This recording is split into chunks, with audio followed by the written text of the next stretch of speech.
Uh, Thank you for highlighting the issue on assault on bus drivers. My legislation with Mr. Katko, 1139, the Transit Worker Protection and Pedestrian Protection Act requiring transit agencies to work with labor on implementing safety plans to protect bus driver assaults, and also requires the transit agencies and the US DOT to collect better data on this growing problem, which is inadequate at times. And as you point out, anecdotal data from newspaper stories every day show it's a growing problem. Bus drivers is discouraging bus driver new applicants. Can you further discuss how assaults on bus drivers is a deterrent to hiring new drivers, especially when the new bus drivers get the dregs? Yeah, thank you very much. Yes, I think obviously if the data is not collected nationally, obviously it is known locally, and people and stories spread. And you're right, you're absolutely right that driving a bus is, under the best circumstances, a difficult job.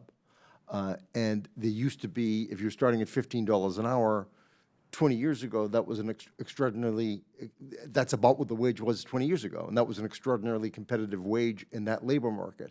It's much less so right now, and if people, even if it's not a likelihood, statistically it's not a likelihood, but if the specter of those attacks looms large, people will stay away.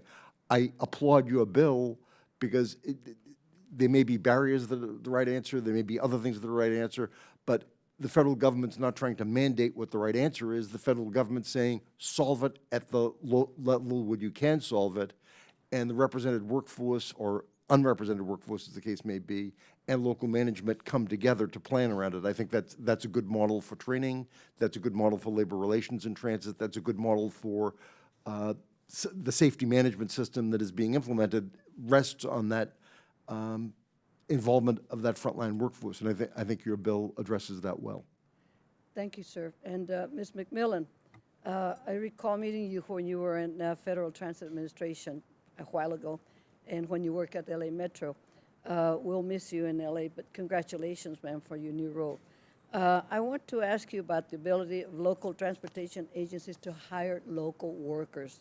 The Trump administration budget calls for more state and local investment in transportation, but prohibits local governments from hiring local preference on infrastructure projects. Most taxpayers believe that when they're paying for a public transportation project, they should be given a preference on jobs associated with that project.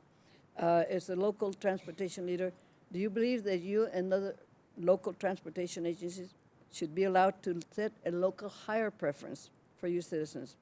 And how can this federal law hinder those local hiring?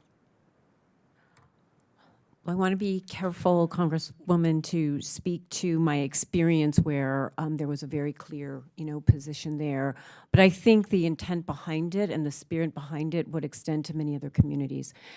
As we build our infrastructure, it has impacts on the communities. It brings a lot of benefits in terms of access to opportunity and the like, and it also can have, at least certainly while it's happening, a major impact on the local businesses and a number of the things. One of the ways of giving back to the community and having them be able to own and buy into the entire life package of that project would be to have those employment opportunities offered to community members.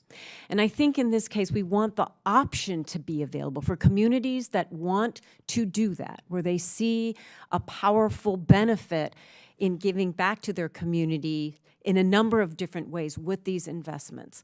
That should be on the table. I think it's the option to have that available for communities that want to use it is where I think the core of certainly the pilot program that was done, with FTA.